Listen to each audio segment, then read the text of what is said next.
What is up, my friends? You are most welcome along to this West Ham preview here on Anfield Agenda. Graham Potter's men travel to Anfield for a 2 p.m. kick-off on Sunday, and as always, we will be live an hour and 15 minutes beforehand to take you through the game, match reaction, player ratings video, and everything else you would expect and hopefully enjoy here on a match day.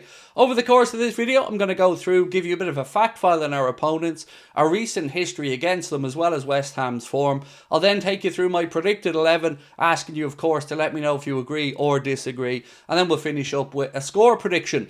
So, look, heading into this one, obviously the big breaking news as I sit here today, and I'm recording this on Friday, was the Mohamed Salah contract extension. I'm backing him to get on the score sheet this weekend as well. Expect Conor Bradley to get back into the starting 11. Alisson Becker has also been cleared to play, so expect him back in net. Other than that, Joe Gomez, Trent Alexander-Arnold still unavailable for the Reds, along with Tyler Morton. So, other than that, Arne Slot has a pretty healthy squad to contend with. So let's have a look now at our opponents and a bit of a fact file on West Ham. Liverpool have lost just one of their last 57 home games against West Ham in all competitions, winning 42 and drawing 14, winning each of their last 9 in a row. Since doing the Premier League double over Liverpool in 2015-2016, West Ham have won just one of their last 17 against them in all competitions, picking up a 3-2 home win in November 2021.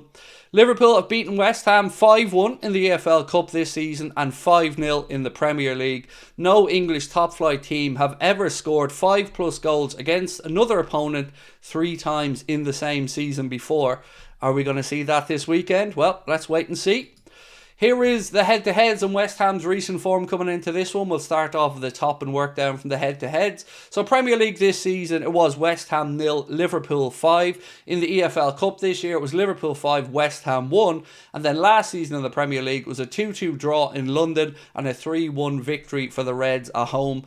West Ham's form coming into this one, and we'll work bottom upwards. It was West Ham 2, Leicester City 0 in the Premier League. Then it was a 1-0 defeat to Newcastle, again at home in London. Everton 1, West Ham 1 was the last draw there in the Premier League. Then they were beaten 1-0 by Wolves. And the final game was West Ham 2, Bournemouth 2, which is a decent result to be honest, but hopefully we get the 3 points. We need to win this weekend. It takes us 3 points closer obviously to that Premier League title, takes a bit of pressure off, and we want to make sure we win the remaining home games. So, we've gone through the injury updates, we've gone through the head-to-heads and the recent form and a bit of a fact file on our opponents. Now let's get stuck into my predicted 11. We'll start off, folks, as we always do, with the goalkeeper and the centre-backs. I don't think you're going to be surprised here whatsoever. Predicting, obviously, Alisson to come back in goal. He has been cleared from concussion protocol. And then after that, it's most likely going to be Ibrahim Konate and Virgil van Dijk.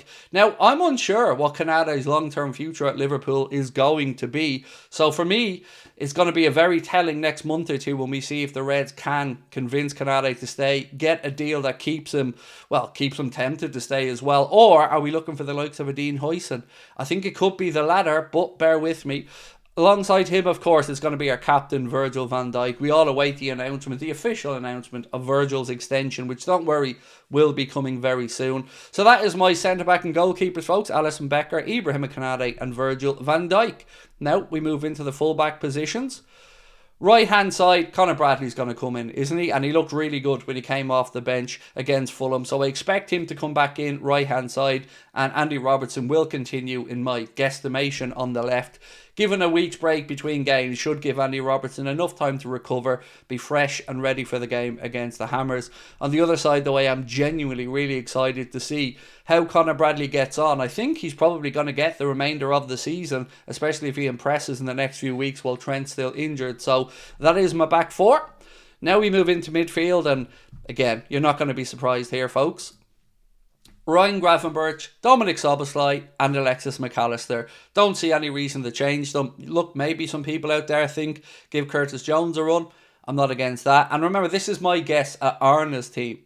Many of us would love to see Elliott get more minutes as an example, or Endo get an opportunity, but this is the midfield that I would absolutely expect to take to the pitch. The only potential change there could be Jones for Szoboszlai, but I'm guessing we're going to see this midfield, so no real surprises there as promised. Now we move into attack, and well, I'm going to second guess myself here, because the person that I've put central in the attack is not the one that you're probably thinking of, but I'm going to try my best to explain why in a moment. But until then, let's start off with the wide positions.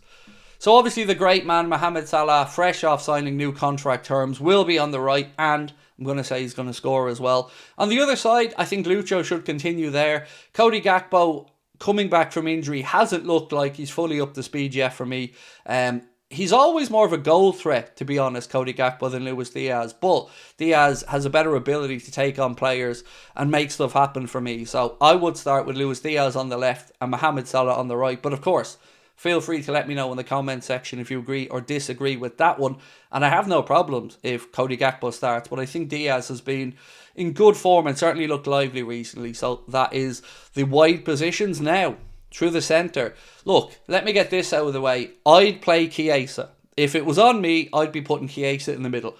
But it isn't on me, and you know what I'm going to say next, right? It's bound to be one of Diogo Jota or Darwin Núñez.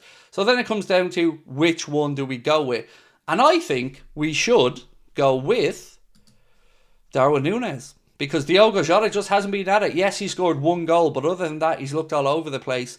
And we haven't been able to really have an outball when we're looking to play balls in behind. Diogo Jota doesn't have that pace to worry defenders. Darwin has had his goal-scoring problems, and I'm not saying I haven't been a critic of his, and am still a critic of his. But right now, Jota, Núñez, I'd probably just about edge him with Jota because I think he causes more trouble for defenders and wears teams down. Then maybe bring Diogo Jota off the bench late on if we're looking for a goal or so. But again, I want to reiterate, if it was up to me, Chiesa would be through the middle. But that is my predicted 11. Alisson in goal, Conor Bradley at right back, Andy Robertson at left back, Ibrahima Konate and Virgil van Dijk in the centre back positions. Into midfield, Ryan Gravenberch, Alexis McAllister and Dominic Szoboszlai.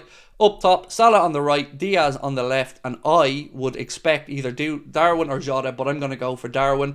So that is everything bar one important aspect. The score prediction. Again, this one should be a comfortable victory for the Reds.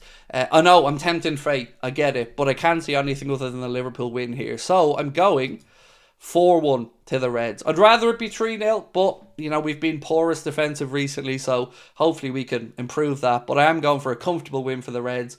3 goals at a minimum. Now it's over to you guys. Do let us know your thoughts on my team selection ahead of the game. West Ham fans, love to hear from you guys as well. And of course, a reminder, we will be live for the game from 12:45, an hour and 50 minutes beforehand. Match reaction, player ratings, and then we'll be taking you all the way through to the late night agenda on Sunday night as well. I will be live tonight if you're watching this Saturday as well, so hope to see you for that usual time of 8:30 at the weekends. So we'll be live for that one. Until then, have a cracking weekend. Thank you for watching. Up the Reds, and we'll talk soon. Much love. Bye-bye.